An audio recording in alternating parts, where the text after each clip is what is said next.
इस वक्त हम हैं मध्य प्रदेश के बुंदेलखंड के हिस्से में आने वाले निवाड़ी ज़िले में, और निवाड़ी ज़िले में पहली बार आ रहे हैं बागेश्वर धाम सरकार के पीठाधीश्वर पंडित धीरेन्द्र कृष्ण शास्त्री। कल यानी कि 4 तारीख को पंडित धीरेन्द्र कृष्ण शास्त्री का यहाँ पर दिव्य दरबार लगना है, और इस दिव्य दरबार को लगाने के लिए जो आयोजन समिति में है उसकी मैम है रोशनी यादव जी हैं। रोशनी यादव का एक और परिचय है कि निवाड़ी के वार्ड क्रमांक 6 से जिला पंचायत की सदस्य भी हैं, बीजेपी जिला उपाध्यक्ष। हाँ, और भारतीय जनता पार्टी की जिला उपाध्यक्ष हैं। इनके आयोजन में ये पूरा दिव्य दरबार का कार्यक्रम चल रहा है। इनसे रोशनी जी से हम जानेंगे कि इसकी क्या कुछ तैयारी है, क्योंकि कुछ ही घंटे बचे हैं अब कार्यक्रम के लिए, और जब जहाँ कहीं भी बागेश्वर धाम का नाम आता है तो सैलाब उमड़ता है, एक भारी जनसमूह उमड़ता है। उसकी क्या कुछ तैयारियां हैं, यहाँ से शुरू करेंगे। बिल्कुल, चूँकि सर्वप्रथम मैं मेरे बागेश्वर धाम सरकार को प्रणाम करूंगी, ओछा राम राजा सरकार को प्रणाम करते हुए ये दिव्य दरबार बाकी निवाड़ी जिले के लिए और हमारे परम पूज्य संत श्री धीरेन्द्र कृष्ण शास्त्री जी का ये प्रथम आगमन इस निवाड़ी जिले में है जब से ये नया जिला निवाड़ी गठित हुआ है। और हमारे लिए सौभाग्य और बाकी निवाड़ी ज़िले के धर्म प्रेमी भक्तगणों के लिए ये बहुत ही उत्साह और हर्ष का विषय है कि प्रथम बार उनका आगमन, चूँकि दीदी रोशनी यादव मैं स्वयं जिला पंचायत सदस्य एक माध्यम हूँ, पर ईश्वर और बालाजी की मुझे भी ऐसी प्रेरणा लगी कि जगत में पूरे देश में हर जगह उनके दिव्य दरबार हो रहे हैं और उसकी बड़ी ही महिमा फैल रही है। लाखों लोगों को जो है एक साहस बना रहे हैं, मदद के रूप में आगे आ रहे हैं। तो मेरे मन में विचार आया कि मुझे भी सरकार से एक निवेदन करना चाहिए। तो सरकार से मैंने विशेष आग्रह किया और उन्होंने मुझे 4 तारीख सुनिश्चित करी, 4 मार्च की तारीख, और मैं उस तारीख को पाके वाकई धन्य हुई, चूँकि निवाड़ी जिला ही नहीं अब तो बुंदेलखंड को गौरवान्वित करने वाले, सम्मान दिलाने वाले ऐसे हमारे परम सिद्धे प्रभुवर जो कि पूरे देश और विदेशों में जाने जाते हैं, और उनका एक दिव्य दरबार निवाड़ी में होने से मुझे लगता है कि ये चूँकि यहाँ पे ओरछा राम राजा की नगरी है और चूँकि बालाजी के अनुसरण और चरण सेवक हैं वो, तो ये होना तय था। और मैं सिर्फ एक उनका माध्यम बनी हूँ और एक आयोजककर्ता के रूप में, पर पूरे निवाड़ी ज़िले के मेरे सभी धर्म प्रेमी परिवारजनों का, प्रियजनों का भरपूर सहयोग है और सब बहुत अधिक संख्या में उपस्थित होकर इस कार्यक्रम को सफल बनाने की कार्य योजना बना रहे हैं। चूँकि उनका आगमन टीकमगढ़ से रहेगा, तो लगभग हमने हमारी जो टीकमगढ़ से पृथ्वीपुर के नज़दीक के जो समीप के गांव हैं, तो दिगौड़ा से उनका भव्य स्वागत शुरू हो जाएगा। और उसके बाद जितने भी हमारे गांव पड़ेंगे, ज्योरा मोरा और अश्रु माता रानी भी 10 मिनट के लिए दर्शन के लिए जाएंगे। ये भी मैंने उनसे विशेष अपील की थी, क्योंकि हमारे अश्रु माता रानी हमारी पृथ्वीपुर के माताओं को गौरवान्वित करने वाले एक सम्मानजनक मंदिर प्रांगण है, तो वहाँ पे भी नतमस्तक होते हुए और उसको आगे का जो स्वरूप दिया गया है कि नगर में भी उनका फूल माला से एक भव्य स्वागत होगा पृथ्वीपुर के भव्य स्वागत के नगर के स्वागत के बाद वो आयोजक रोशनी यादव यानी कि स्वयं मेरे घर पर उनका भोजन प्रसादी का कार्यक्रम है, उनके शिष्यगणों का भोजन प्रसादी का कार्यक्रम। उसके बाद हम सब एक शोभा यात्रा, जिसमें अमूमन मैं मानती हूँ कि 1000 बाइक रैलियों का शुभारंभ पृथ्वीपुर से, और जो भी धर्म प्रेमी भक्तगण हैं वो अपनी अपनी गाड़ियाँ लेके महाराज जी के काफिले में शोभा यात्रा में शामिल करते हुए और उसको गति देंगे हम निवाड़ी नगर की तरफ। तो निवाड़ी नगर में भी सेम सुविधाएं, चूँकि पूरे नगर को सजाने का कार्य किया है हमने, होर्डिंग पोस्टर माध्यम से भगवा झंडे हमने लगाए हैं जो एक बालाजी का प्रतीक है, जो हमें शुभ संकेत देता है, जो कि केसरिया रंग हमेशा शुभ माना जाता है। तो हमने सबसे पहले केसरिया और बालाजी के चरण सेवक को सर्वप्रथम तैयारियां देख सकते हैं। पंडाल पूरी तरह से सज चुकी है, लेकिन इसी के साथ हम आपको बता दें कि ये दिव्य दरबार लगना कहाँ है। यदि आप झांसी खजुराहो राजमार्ग पर आते हैं तो निवाड़ी से पहले, झांसी की तरफ से यदि आ रहे हैं तो निवाड़ी से कितने किलोमीटर में पहले? निवाड़ी तिगेला से अगर जो हमारे भक्तगण पृथ्वीपुर निवाड़ी से होते हुए आ रहे हैं तो उनके लिए 2 से 2.5 किलोमीटर की दूरी पड़ेगी, और बरुआ सागर से भी आते हैं तब भी सिमिलर 2 से 3 किलोमीटर की दूरी है। तो ये सेंटर हाँ, है। ये राष्ट्रीय राजमार्ग पर ही पीएनसी का एक ग्राउंड है यहाँ। क्योंकि जो हमारे धर्म प्रेमी भक्तगण झांसी, मऊरानीपुर, छतरपुर, टीकमगढ़, पृथ्वीपुर, निवाड़ी जहाँ से भी आना चाहें तो ये एक सेंटर है। हाँ, ताकि किसी को यहाँ दिक्कत नहीं होगी। और ये ग्राउंड इतना बड़ा है चूँकि सभी भक्तगणों की सुविधाओं को देखते हुए मैंने इस ग्राउंड का चयन किया, चूँकि पंडाल पर्याप्त मात्रा में लगा दिया गया है। और आप देख सकते हैं चारों तरफ इतना मैदान है कि किसी को भी पैदल मतलब अपने वाहन से जो आएंगे उनको 1 किलोमीटर या 2 किलोमीटर पैदल चल के पंडाल में नहीं पहुंचना पड़ेगा। पार्किंग की चूंकि उचित व्यवस्था की गई है, आप सामने देख सकते हैं पूरा हाँ, यहाँ 5 से 10 पार्किंग की एकड़ भी का। बेहतरीन व्यवस्था की गई है। तो डायरेक्ट सब जो है करीब अपनी सुविधा 30 से 40 हजार लोगों के बैठने की भी व्यवस्था की गई है, पीने के पानी की व्यवस्था की। ये तो सारी तैयारियां हैं कल के दिव्य होने वाले दिव्य दरबार की। लेकिन दीदी एक सवाल और है जी बताएं। कि अभी कुछ दिनों से कुछ बागेश्वर धाम सरकार कुछ ज़्यादा ही चर्चित हैं। आयोजकों को समय लेने के लिए बहुत लंबा इंतजार करना पड़ता है। हमें कहीं से जानकारी लगी थी कि एक आयोजन के लिए 2-2, 3-3 साल की वेटिंग है। बिल्कुल यदि बागेश्वर सरकार का कोई आयोजन करवाना है ठीक बात है। तो अपनी कब से वार्ता चल रही थी कि निवाड़ी में मुझे भी लगता सरकार है का कि एक कार्यक्रम टीकमगढ़ हो। में कथा के माध्यम से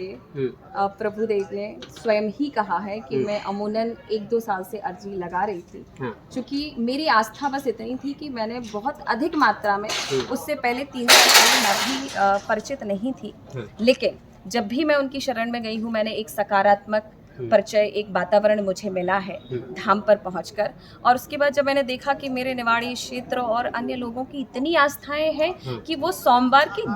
गांव खाली हो जाते हैं और वो बागेश्वर धाम पहुंचते हैं, तब मैंने ये तय किया। और मेरे सभी क्षेत्र के परिवारजनों ने मुझसे आग्रह किया। 1-2 बार जब मेरी प्रभुदेव से मुलाकात हुई, उनका आशीर्वाद मिला। और फेसबुक और सोशल मीडिया पे जब हम फोटो शेयर करते हैं तो लोगों की एक आस्था जुड़ती है कि हम दीदी के माध्यम से या किसी अन्य नेता या भक्तगण या शिष्य, तो मैं उनकी शिष्य मंडली की, चूंकि मैं नेता के रूप में ये आयोजन कम करवा रही हूँ, चूंकि उनकी मंडली की मैं एक शिष्या भी हूँ जो हमेशा निरंतर बागेश्वर धाम में कार्यक्रम होते हैं उनमें भी पूरी भागीदारी देती हूँ। अभी 121 कन्याओं का विवाह भी हुआ था, तो उस मंच पर भी मैं बिल्कुल सम्मिलित हुई थी और जो भी मुझे जिम्मेदारी दी गई थी उसे पूरी श्रद्धापूर्वक मैंने निभाया था। और इसी कार्यक्रम में चूंकि यहाँ के लोगों की आस्था देखते हुए उनके प्रति एक जो भाव से भाव, मतलब दिल से दिल की भावना जो उनसे लोगों में कनेक्ट है, कि उनको देख करके उनके भाव को सुन करके लोग भावनात्मक रूप से जुड़े हुए हैं। तब मेरे मन में ये विचार आया कि मुझे प्रयास करना चाहिए कि मैं निवाड़ी में एक दिव्य दरबार लगवा सकूं। ये मेरे लिए बहुत ही मुश्किल भरा था, चूँकि काफ़ी प्रयास की। इससे पहले मुझे महाराज जी ने 4 सितंबर की तारीख दी हुई थी और उस समय पे भी ऐसी विडंबना आ गई थी कि कुछ परिस्थितियां ऐसी हुई कि कार्यक्रम कुछ और लग गया और वो उस समय पे नहीं सुनिश्चित हो पाया। तो चूँकि मेरी डेट ड्यू थी तो मैंने सरकार से दोबारा अपील लगाई, अर्जी लगाई और उस अर्जी स्वीकार हुई और 4 मार्च तारीख सुनिश्चित हुई। और बहुत ही टीकमगढ़ में आके बहुत ही कम समय था, पर मैं मानती हूँ कि जब हम ईश्वर या भगवान का कोई कार्य करने जाते हैं तो भले कितना भी कम समय हो तैयारियों के लिए, आप उसका अनुमान नहीं लगा सकते। आपके 10 तरीके के माध्यम खड़े हो जाते हैं और आप देख सकते हैं कि आज ये पूरा खंडर था, यहाँ पे केवल पहाड़ और कंकड़ पत्थर ही नज़र आ रहे थे, पर आज ये भव्य नगरी बन गई है, दिव्य स्वरूप इसने ले लिया है। तो ये कार्यकर्ताओं की मेहनत है। और अभी आप देख सकते हैं कि शिष्य मंडल भी बहुत संख्या में जुड़ने के लिए, सेवा करने के लिए बहुत ही उत्साहित हैं। तो सभी शिष्य यहाँ इस कार्यक्रम में जब हम यहाँ पहुँचे तैयारियाँ देखने के लिए तो दीदी से मुलाकात हुई। इस दौरान दीदी जो भी शिष्य मंडल हैं उनको तमाम दिशा निर्देश दे रही थी, अलग अलग काम बांट रही थी, किसको कैसे व्यवस्था रखना है, क्योंकि सैलाब बहुत ज़्यादा आने वाला है, भक्तों की संख्या बहुत ज़्यादा आने वाली है। लेकिन दीदी राजनीति में है तो 2-4 सवाल राजनीति के भी होना लाजमी है, भले ये धार्मिक कार्यक्रम है। दीदी कुछ दिनों पहले खबर हमें मिली निवाड़ी से कि दीदी ने विधानसभा चुनाव का बिगुल फूंक दिया है, इसमें कितनी सच्चाई है, इस पर क्या कहें? ज़रूर, अमूमन चूँकि मैं पृथ्वीपुर मतलब इस निवाड़ी ज़िले की बेटी हूँ, बहन कही जाती हूँ, सबकी बहुत लाडली हूँ। और चूँकि पृथ्वीपुर विधानसभा से मैं लगातार तैयारी करते आई हूँ, चूँकि मुझे मैं बहुत पहले से भी सेवा भाव से जुड़ी हुई, मेरी खुद की एक बुंदेलखंड जन समिति सेवा संस्थान है, जो भी लगातार महिलाओं के सशक्तिकरण के लिए, युवा भाइयों को मार्गदर्शन, लगातार इस तरीके के कार्यक्रम करती रहती हूँ। पर चूँकि अमूमन आप जब भी किसी सेवा भाव में रहते हैं तो उसका एक राजनीतिक माध्यम होता है कि आप स्थापित होकर सदन में किसी आवाज़ को बखूबी रख पाएँ। तो सबसे पहला चूँकि पृथ्वीपुर विधानसभा में तैयारी करने के दौरान जब हम उस प्रयास तक नहीं पहुँच पाए तो अमूमन उस समय मुझसे पार्टी के द्वारा कई वादे किए गए, आश्वासन दिए गए। और फिर जिला पंचायत सदस्य का जब जिला पंचायत और ये सब चुनाव आए सरपंचों के, तो चूँकि मेरे क्षेत्र ने ही मुझसे निवेदन किया, जो कि पृथ्वीपुर क्षेत्र से बिल्कुल अलग था, निवाड़ी विधानसभा, उसके वार्ड क्रमांक 6 से महिला आरक्षित सीट हुई और उससे पर्चा भरा गया। तो मैंने ये पाया और देखा कि लोगों में मेरे प्रति बहुत उत्साह, बहुत सम्मान और बहुत ही प्रेम है, लेकिन सिर्फ वो उस बात का इंतज़ार कर रहे थे कि कब मुझे मौका मिले और कब मेरे हाथ में एक सिंबल हो, फिर मैं दीदी के साथ पूरी ताकत के साथ जुट पाऊँ। क्योंकि अमूमन ये चीज़ बन गई है कि किसी के व्यक्तित्व को लोग पसंद करते हैं, उसकी बौद्धिकता को, उसके विचार को पसंद करते हैं, पर किसी कारणवश या जो आजकल की राजनीति चल रही है कि एक अच्छे हाथ में सही समय पे जो सिंबल पहुंचना चाहिए वो नहीं पहुंच पाता है, फिर अमूमन उसकी जो लड़ाई हो जाती है वो जनता की लड़ाई हो जाती है, परिवार की लड़ाई हो जाती है। पहले पृथ्वीपुर से टिकट मांगा, फिर अभी आपने बताया कि आश्वासन मिला, तो क्या हाईकमान से ये आश्वासन मिला था कि कहीं ना कहीं व्यवस्थित का मैं देखिए, मैं बहुत ही स्पष्ट शब्दों में बोलती हूँ, मुझे झूठ बोलना आता नहीं है। और चूँकि निवाड़ी के लिए आश्वासन है, नहीं, मैं ये नहीं कहती, पर पृथ्वीपुर उपचुनाव में मुझे पूर्ण रूप से ये आश्वासन दिया गया था हाईकमान के द्वारा कि बेटी आप निराश ना हो, चूँकि बेटियों की वो काफ़ी चिंता करते हैं और मैं ये चाहती हूँ कि उनको चिंता करना चाहिए। और जब बेटी सशक्त है और जिस आरक्षण की बात हम करते हैं कि टीकमगढ़ और निवाड़ी जिले, दोनों जिलों की मैं बात करूँ तो यहाँ पे एक भी किसी महिला को दोनों दलों से टिकट नहीं दिया गया, मतलब मैं अमूमन पक्ष विपक्ष दोनों की बात रख रही हूँ। तो फिर हमारा ये आरक्षण किस बात की गवाही देता है? और मैं ये नहीं कहती अगर उस बात के लिए जो महिलाएं सक्षम नहीं है, सशक्त नहीं है, आप बाकी उनको बैकफुट पे ले जा सकते हो, पर हम जैसे लोग मतलब रुकने वाले, बोलने वाले, स्पष्ट कहने वाले और लगातार क्षेत्र में आप मेरा कार्यक्रम देखेंगे या प्रोग्राम देखेंगे कि मैं दिन रात एक करने वाली हूँ, मैं किसी से बिल्कुल भी कदम से कदम मिला के आगे चलने वाली हूँ और महिलाओं को इतनी ताकत और शक्ति प्रदान करती हूँ कि चाहे रात हो या दिन, जब भी मेरा कार्यकर्ता मुझे पुकार लगाता है, मैं सिंह और रानी लक्ष्मीबाई की तरह साहसी बनकर मैं उनके बीच में पहुंचती हूं। तो मुझे लगता है कि जब जिला पंचायत सदस्य का मैंने फॉर्म भरा तो जो मैं सोच से परे कल्पना भी नहीं कर सकती थी, लोगों ने मुझे उतने वोटों से 8000 के करीब मेरी जीत दिलाई और बहुत ही कम मार्जिन में, क्योंकि बहुत छोटा जिला है, यहाँ पे अमूमन पूरे ज़िले में 10 वार्ड हैं, तो एक वार्ड से निवाड़ी ज़िले में सर्वप्रथम आपकी ये बहन जीती थी। उस जीते के बाद चूँकि ये अध्यक्ष की सीट भी लगातार महिला आरक्षित हुई, पर क्या होता है ना कि चूँकि ये मेरे दिल के, ये स्वयं की मेरी भावनाएं हैं और मुझे लगता है कि मुझे इन्हें रखना चाहिए। अगर हम किसी भी पार्टी प्लेटफॉर्म पे हैं या किसी सामाजिक धरा में हैं, लेकिन अगर हमारे साथ कोई 10 लोग खड़े हैं या 10 मेरे भाई हैं, अगर उनमें से जो सबसे ज़्यादा सक्षम है, जिसके पास नेतृत्वकर्ता की क्षमता भी है, जो एक समाज को आगे बढ़ाने के लिए दिशा निर्देशों को तय कर सकता है, जो एक अनुशासन में रह के कार्य कर सकता है, जो अपनी आवाज़ जो पूरे क्षेत्र के पूरे सदन की, कि मेरा जिला पंचायत की एक सदन है, उस सदन में मैं महिला प्रत्याशी होने के नाते, सदस्य होने के नाते अपनी आवाज़ को रख सकती हूँ, तो मुझे लगता है कि सर्वप्रथम वो जिम्मेदारी उसको देना चाहिए। और आज ये मैं मानती हूँ कि 100% आरक्षण से लोगों को उत्साहित मिला है, महिला सशक्तिकरण जागी है, आगे गई है, लेकिन आज भी ये दशा है कि कुछ जो हमारी बहनें सरपंच हैं, जनपद हैं, जिला पंचायत सदस्य हैं, वो अपने सदन में आवाज़ ही नहीं रख पाती हैं। उनकी आवाज़ का माध्यम, मैं बोलती हूँ, साथ होना चाहिए आपके भाई का, आपके पिता का, आपके पति का, लेकिन जहाँ हमारे भाव की, हमारे दिल की जो कदर होती है, हमारी भावनाओं की, क्योंकि हम भावना स्वरूप जो भी काम करते हैं मुझे लगता है कि हम उससे बेहतर करते हैं। क्योंकि एक बहन माँ भी होती है, वो अगर किसी नौकरी की व्यवस्था में है तो वो अपने बच्चे का पालन पोषण भी करती है, सामाजिक दृष्टि को भी देखती है और सारे वातावरण को निर्वहन करती है। अभी 4-6 दिन से निवाड़ी विधानसभा में एक चर्चा बड़ी जोरों से है कि दीदी ने परमिशन मांगी थी कहीं और की, लेकिन राजनीतिकरण के चक्कर में वहाँ की परमिशन नहीं मिल पाई, तो दीदी को फिर यहाँ कार्यक्रम करना पड़ा। मुझे इसमें कितनी सच्चाई है? ये सूचना कितनी झूठी है, कितनी सच्ची है, मुझे नहीं पता, लेकिन इसकी चर्चाएं पूरे निवाड़ी जिले में। मैं ये मानती हूँ, चूँकि जो मेरे कार्यकर्ता हैं, जो मेरे क्षेत्र के लोगों की भावनाएं हैं, तो चूँकि उन तक ये संदेश ऐसा पहुंचा है कि चूँकि पीजी कॉलेज ग्राउंड लगभग हमारा फाइनल ही था कि हम वही कार्यक्रम करेंगे और लगभग अनाउंसमेंट भी हो चुका था,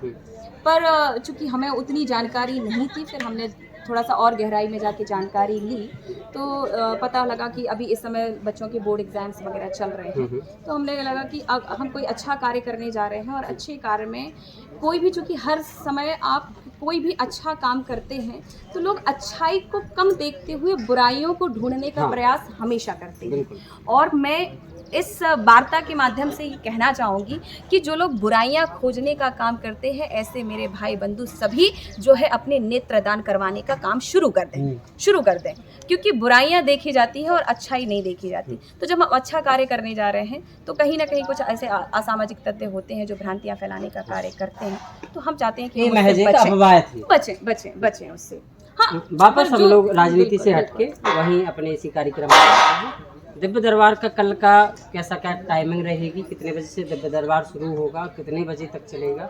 महाराज जी का क्या आदेश आया है? महाराज जी का तो आदेश हमेशा ये होता है कि समय पर पहुँचे और सरकार और सब धर्म प्रेमी और भक्तगणों की अर्जी समय पर लगना शुरू हो जाए, पर चूँकि भक्तगण और धर्म प्रेमी ही उस कार्य को गति देने में थोड़ा सा रोधक पैदाएं करते हैं, क्योंकि उनके भाव होते हैं कि हम भी स्वागत करें, हम भी मिल लें। तो हो सकता है, मुझे लगता है कि यहाँ पे 10 बजे का समय दिया हुआ है, बहुत कोशिश होगी तो 1-8 घंटे आगे हो सकता है, अमूनतः 11 बजे तक संभवतः 11 बजे तक हर हाल में यहाँ दिव्य दरबार शुरू हो जाना है। निवाड़ी बुंदेलखंड का एक नया जिला है, एक नया जिला जुड़ा था पिछली विधानसभा चुनाव में। अब दीदी इस विधानसभा चुनाव से पहले एक यहाँ बड़ा भव्य दिव्य दरबार का आयोजन करवा रही है, और बागेश्वर धाम सरकार का दिव्य दरबार पूरे देश में ही नहीं अन्य देशों में भी चर्चा का विषय बना रहता है। लेकिन हम लोगों का ये सौभाग्य है कि अब निवाड़ी जिले में ये दिव्य दरबार लग रहा है। यदि आप भी आसपास के हों, निवाड़ी, टीकमगढ़, पृथ्वीपुर या फिर झांसी, ललितपुर, जालौन, मऊरानीपुर क्षेत्र, ये पूरा जो सर्कल है आसपास के हैं, तो आप भी यहाँ आ सकते हो। बढ़िया इंतजाम किया गया है। हम अपने साथी से कहेंगे ये तस्वीरें दिखाएं। ये पार्किंग की व्यवस्था से लेके पीने की व्यवस्था, और धूप चूँकि इस समय बहुत ज़्यादा पड़ रही है तो टेंट कूलर पंखे की व्यवस्था का उचित प्रबंध किया गया है। और रोशनी जी को बहुत बहुत हमारी तरफ से धन्यवाद, आभार भी कि आपने इतना बड़ा आयोजन कराया है। हालांकि इस आयोजन को लेकर भी लोग अपने सियासी चश्मे से देख रहे हैं, कहीं चुनाव की तैयारी तो नहीं है कि नहीं। मुझे ये लगता है कि अगर वो स्पष्ट शायद महाराज जी या मेरे प्रभुवर ना करते कि ये पहले से 1 साल पहले से भी तय था कि पृथ्वीपुर और निवाड़ी में दरबार करना है, क्योंकि उस समय कोई चुनाव नहीं था। पर ये तो ये कह लें कि ये हमारा सौभाग्य कि टीकमगढ़ में चूँकि पहले से ही कथा तय थी, तो चूँकि समय अवधि को देखते हुए और उनकी व्यस्तता को देखते हुए उन्होंने ये निर्णय लिया, चूँकि वहाँ पे 5 तारीख तक कथा थी, तो 2 दिन की अमूमन उनकी व्यस्तता के कारण 4 और 5 की कथा कैंसिल हुई और 4 तारीख यहाँ उन्होंने सुनिश्चित की, क्योंकि उनकी व्यस्तता है। और वो इस तरह के संत हैं चूँकि हिंदू राष्ट्र की और सनातन की अलग जगाने वाले हैं, जिसकी परिकल्पना हम नहीं कर सकते। और बुंदेलखंड की धरोहर पे, इस धरती पे वो जन्मे हैं, जिससे बुंदेलखंड के नाम को पहले कोई नहीं जानता था। वो सब ये जानते थे कि ये गरीब पिछड़ा बुंदेलखंड है और ये कहाँ है ये कोई नहीं जानता था। तो हमें इस बात का गौरव और सम्मान और ताल ठोक के खुद पे जो है गुरूर करना चाहिए कि हमारे बुंदेलखंड को कम से कम हमारे पीठाधीश्वर बागेश्वर सरकार के द्वारा परम संत श्री धीरेन्द्र कृष्ण शास्त्री जी से पूरा देश विदेश इस बुंदेलखंड का नाम जान रहा है कि बागेश्वर धाम निवाड़ी जिला कहाँ है।